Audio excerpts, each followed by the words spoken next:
Bismillah, alhamdulillah, wasalaatu wasalaamu ala rasulillah. Adọ́pẹ́ fún Allah, atọ́rọ ìkẹ́ àti gẹ̀ fún Ànábì wa Muhammad. Èyí tó yín ètò wa, ìyẹn fíkíù al-ibadat, èyí tí ẹ ti bá sábà ń dédé àkókò yìí. Abẹ́lẹ́ ọba subhanahu wa ta'ala kó gbà lẹ́sìn fún àwọn táwọn wí àtẹ̀yìn tí ẹ̀ ń gbọ́ kó wá ṣe gbà lọ́mọ àlùjánnà onídẹ̀ra.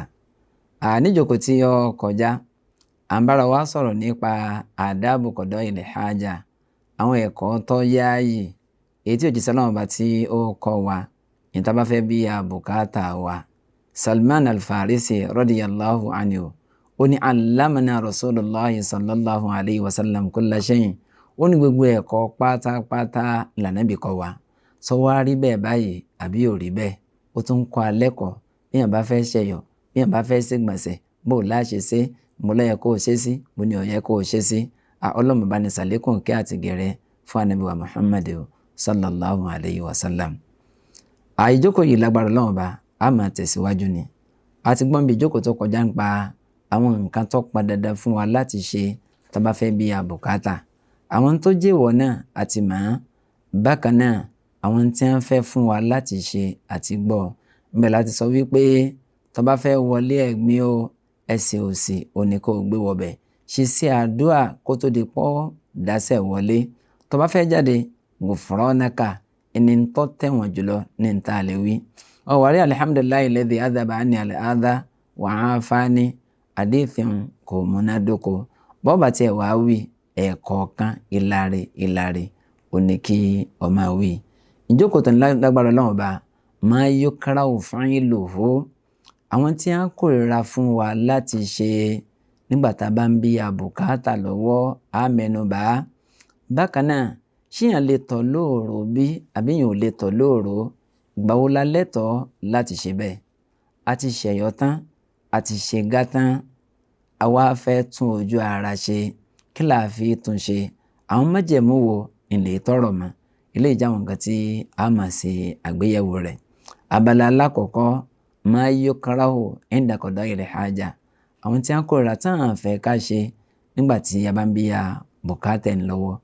Nǹkan àkọ́kọ́, al-kalamu hala qada'il haja aw mukhatabatil akharin, kó máa rojọ́, kó máa ṣàròyé, àbó tiẹ̀ wá ń kọ orin lásìgbà tó ń bí àbùkátà lọ́wọ́. Wọ́n kórìíra rẹ̀, jìnnà sí, má ṣe bẹ́ẹ̀ mọ́. Àbó tí a ń bá yàn sọ̀rọ̀, àbí ní tí ẹ̀ ń kọjá lọ níbi tó ti ń tọ̀, ẹnìkan ń tọ̀ lọ́jọ́ kan bí sí ń kọjá lọ ló bá ń sálámà sí mi náà, wọ́n fẹ́ kọ́ sọ̀rọ̀ ó tó wà ń sálámà. So jíṣẹ́ náà bá sallallahu alayhi wa sallam, ilé náà ti ṣẹlẹ̀ sí anna rajulan marra bin nabiyyi sallallahu alayhi wa sallam. Arákùnrin kan ó ré kọjá lẹ́gbẹ̀ẹ́ ànábì lásìgbà tí ànábì ń bí àbùkátà lọ́wọ́ tí ń ṣe ẹ̀yọ́ lọ́wọ́. Fasallama alayhi, ó sálámà sálàmbì, falam yarudda alayhi, ṣùgbọ́n ànábì ọ̀dá ló. Lẹ́yìn ọ̀rẹ́ ànábì sọ pé tọ̀, ní tí ò jẹ́ ń dọ́ lónìí ni pé mò ń bí àbùkátà lọ́wọ́. Bí èèyàn bá ń bí àbùkátà lọ́wọ́, èèyàn kì í sọ̀rọ̀. Yẹn ni pé nǹkan aláwọ̀kọ́ nù o. Yẹn ni pé tó bá ń bí àbùkátà lọ́wọ́, ò ń ṣẹ̀yọ́ ni àbó ń ṣègbọ̀nsẹ̀, so èèyàn máa sọ̀rọ̀. A jẹ́ pé bẹ́ẹ̀ ló ti á máa kọrin orin Àlájì Àgbà, àwo part 1 part 2 bí tó ti ń ṣègbọ̀nsẹ̀ bẹ́ẹ̀ náà ló ti wí. Ẹlòmíì igbó ni ó ti máa ń fà níbi tí ń ṣègbọ̀nsẹ̀, ẹlòmíì obì ni ó máa jẹ, ẹlòmíì sìgá ni ó máa mu. So àwọn ààyè wọn kì í, èèwọ̀ tí ẹni fún mùsùlùmí láti mugbó, èèwọ̀ ni fún mùsùlùmí láti mutí, èèwọ̀ ni fún mùsùlùmí láti kọ orin. So ibi tó wà ààyè ìdákẹ́jẹ́jẹ́ tí yìí ti sọ̀rọ̀ kankan wọ́n níbi tó wà. Àjẹpẹ́ nǹkan àkọ́kọ́ ni pé má sọ̀rọ̀, má sì báyàn sọ̀rọ̀. Èyí sálámà sẹ́ni tí ń lọ. Bákan náà, èyí rojọ́ nígbà tí wọ́n bá ń bí àbùkátà ẹni lọ́wọ́.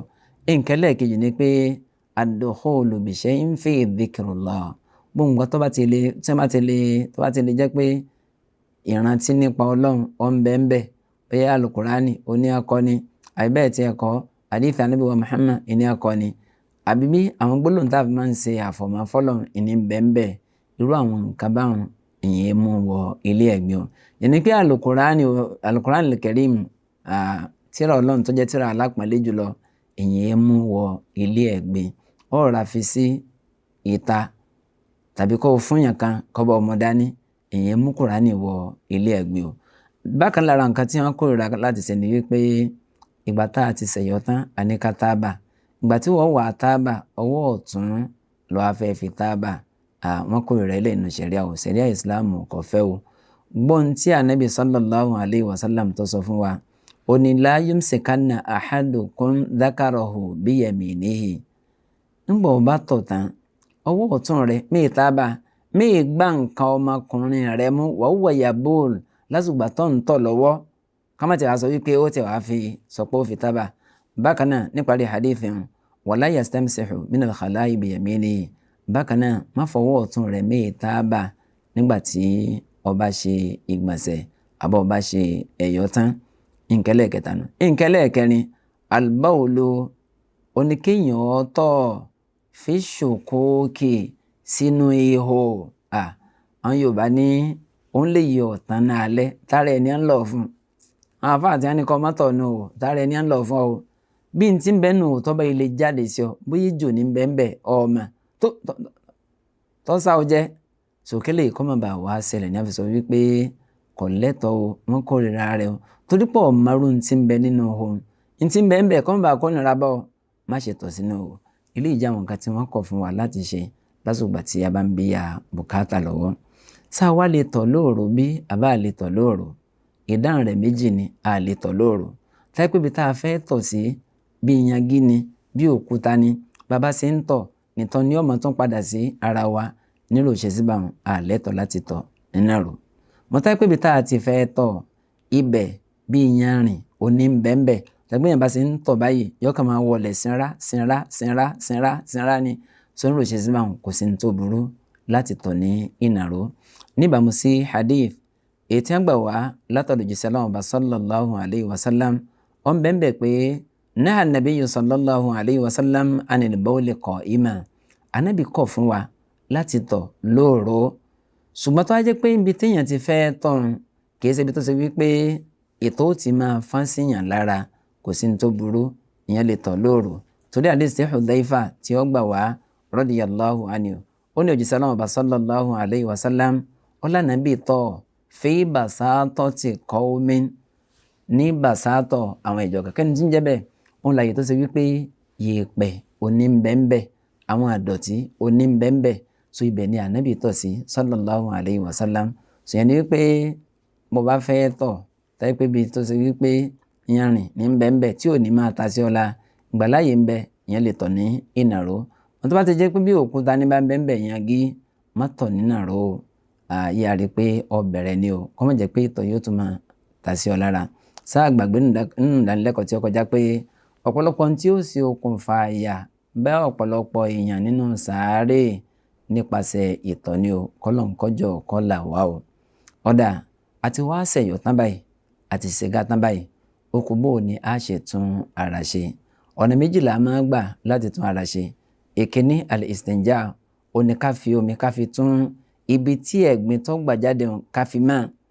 Ọ̀nà ẹlẹ́ẹ̀kejì ni al-istijmar ó ní ká lo bíi pépà ewé òkúta àti bẹ́ẹ̀ bẹ́ẹ̀ lọ ká lò ó ká fi mọ́ ibẹ̀. Ṣùgbọ́n èyí tó dájú ni pé alijamu bainahuma kó jẹ́ pé a ó kọ́ ṣe istijmar a ó kọ́ lo pépà náà a ó kọ́ fi tún ṣe ewé òkúta a ó kọ́ fi tún ṣe nígbà bá gbẹ tán a wà á sẹ́ẹ̀ fi omi a wà á fi tẹ̀lé. Hikma tí bẹ́ẹ̀ ni wípé kò ń jẹ́ pé ọwọ́ rẹ yóò bá a ṣára ọwọ́ rẹ ó wà fi kọ́kọ́ kó ìtọ̀ nígbà tó ń da omi sí i kó lè bàjẹ́ wípé ewé tó kọ́ lòun yóò ti kọ́kọ́ mú ẹ̀gbin yóò ti kọ́kọ́ mú kó tán so omi àtọwọ́tọ̀ kàn fi wá so kò fi ní jẹ́ pé yóò fi jẹ́ pé ó jìnnà sí gbogbo tí ń jẹ́ ẹ̀gbin pátápátá. Tó bá fẹ́ ṣe istinja nípa fẹ́ tábà omi alimau tọ́hírò lẹ́gẹ́rì ńlá máa lò yẹn pé alimau tọ́hírò omi tó mọ́ kanga ńlá máa lò láti fi ṣe istinja bó ti jẹ́ pé náà là máa lò tàbí ń ṣe àlùwàlá tá a sì máa fi ń wẹ̀ ìwẹ̀ tó jẹ́ ìwẹ̀ ọ̀ranyàn. Tó bá jẹ́ pé istijmar bá ní a lè lo òkúta tó bá wá lò rí pé òkúta tó ṣe wípé ìdọ̀tí tí ń bẹ lára rẹ̀ ìyanrìn tí ń bẹ lára rẹ̀ ó ti mú kúrò. So táyé pé mẹ́ta ló bá fẹ́ lò ẹlẹ́ẹ̀kẹta ó gbọ́dọ̀ ti gbẹ fúrúfúrú tí ò ní sí nǹkan kan níbẹ̀ mọ́. Tá bá tún lè rí orí pa àtọ̀ ń bẹ̀ ó tún ṣe àlékún méjì sí kó tó di wípé yọ mọ́. Àwọn tí ń bọ̀ yìí a lẹ́tọ̀ọ́ láti lò ó kásùpá fẹ́ fi ṣe istijmaru o. Oúnjẹ ìyẹn fi ṣe istijmaru o. Àgbẹ̀ ẹbí búrẹ́dì ní ẹbí mo ní búrẹ́dì rárá o, kò lẹ́tọ̀ fún ọ láti fi ṣe o. Bákan náà ntọ́ bá lò tó fi ṣe istijmar yakunu tahiran fala yajuzu bin najasin. Ntọ́ bá jẹ́ ẹ̀gbin èyàn lò láti fi ṣe istijmar, yẹni pé láti fi tún ojú ara ṣe láì lo omi. Yàtọ̀ sí lẹ́yìn an yakuna mubaha, ntọ́ fẹ́ lò kó jẹ́ pé ntọ́ lẹ́tọ̀ láti lò ní kò gbọ́dọ̀ jẹ́ nǹkan tó jẹ́ èèwọ̀ fún ọ láti lò. Kọ́ wá ya tírà kan ní ìsìn kó a sọ pé ó fẹ́ fi ṣe istijmar so kò lẹ́tọ̀ nínú ṣẹ̀ríà Islam èèwọ̀ ni o. Bákan náà ntọ́ fẹ́ fi mọ ojú ara wọn yakunu munadhifan, ó gbọ́dọ̀ jẹ́ pé ntọ́ ṣe wípé ó lè sọ nǹkan di mímọ́, ó lè má nǹkan. Kọ́ amúgò ní ìsìn kó sọ pé ó fẹ́ fi máa ṣe istijmar so yọ́ọ̀kà máa lọ ní tiẹ̀ kò lè gbẹ́ nǹkan kan lára rẹ̀. Bákan náà ntọ́ fẹ́ fi ṣe istijmar yẹn pé tọ́ọ̀ bá lomi tó pé ọkà fẹ́ fi nǹkan kan nù ní kò gbọ́dọ̀ jẹ́ admu, kò gbọ́dọ̀ jẹ́ eegun.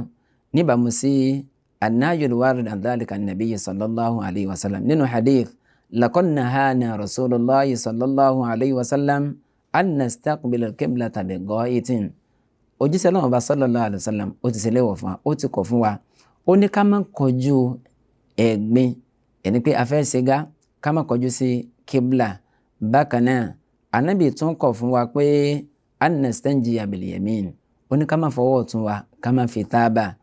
Bákan náà wan nastajmira yẹn ni pé táwa pé àbárómi tá a fi tún ojú ara sí lẹ́yìn gbà tá a bí àbùkátà tán. Ànábì tún kọ̀ fún wa yẹn ni pé tá a bá tún ojú ara sí pẹ̀lú òkúta káwá lóhun tó kéré sí 3, Ànábì kọ̀ fún wa o. Bákan náà wan nastanjiya bi raji'in, kíyàn wá mú ìgbẹ́ ràkúnmí tó ti gbẹ kó a sọ pé lọ fẹ́ fi tún ojú ara ṣe, èyàn fi tọ̀ fọ̀tọ̀, èyàn fi ìgbẹ́ fọ ìgbẹ́, ìyẹn ni pé ntọ́ bá má ńlá fi máa ń fọ ara wọn. Ìgbẹ́ ràkúnmí èyàn fi ṣe istijmar. Bákan náà an nastanjiya bi admin, kó jẹ́ pé eegun láwàá lò, eegun ẹran tásùpá fẹ́ fi ṣe istijmar, a fẹ́ fi nu ojú ibi tí ẹ̀gbin tó gbà jáde.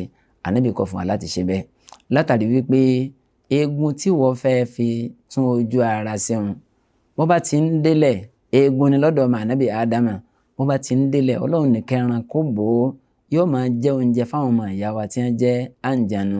Nígbà bá ti á fi ìgbọ̀nsẹ̀ tó bá fi yí abọ́ fẹ́ yọ tó fi yí, ó ti bóúnjẹ jẹ́ fáwọn tí wọ́n jẹ́nu. Ìdí nu tí òjíṣẹ́ Ọlọ́run bá sallallahu alaihi wasallam tó fi kọ̀ fún wa láti ṣe bẹ́ẹ̀. Bákan náà alla yakuna shay'an, kó má jẹ́ pé ntọ́ fẹ́ fi ṣe ìmára, kó má jẹ́ pé nǹkan tó jẹ́ nǹkan àpọ́nlé níta máa bọ̀wọ̀ fún ni bíi ta'am, bí oúnjẹ. Ẹbí mo ní búrẹ́dì mi mo lè lò bó ṣe rìn rárá o. Ọlọ́run bí ọ lè rìn pa bó ṣe lò ó. Àbọ̀ wa mú 7up ó wá fẹ́ lọ fi tábà, so eléyìí ò lẹ́tọ̀ọ́ nínú ṣẹ̀ríà láti ṣe. Ẹni pé àwọn nǹkan tó bá jẹ́ nǹkan tí ṣẹ̀ríà ní ká bọ̀wọ̀ fún irú àwọn nǹkan báwọn a lẹ́tọ̀ọ́ láti lò ó. Ká sọ wípé ńlá wà fi kánbẹ́ àbí pé ńlá fi ṣe istijmar.